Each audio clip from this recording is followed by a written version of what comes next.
The first step when installing a Hunter WVL is to download the app on an iOS or Android device. You'll need the app for programming the WVLs on all projects.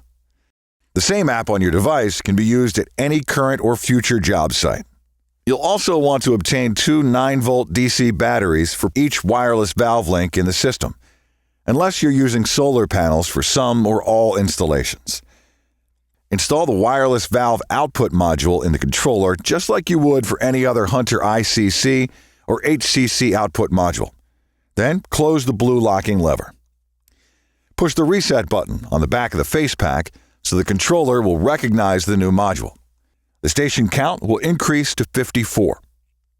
The wireless valve output module will coexist with other output modules, so you can combine conventional, easy decoder, and wireless outputs in the same controller up to the maximum of 54 stations. The module has its own antenna, which should be positioned vertically. An extension kit, part number ANTEXTKIT, can also be added to further extend range.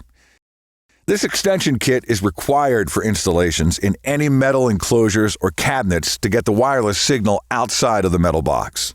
To learn more, visit hunterindustries.com.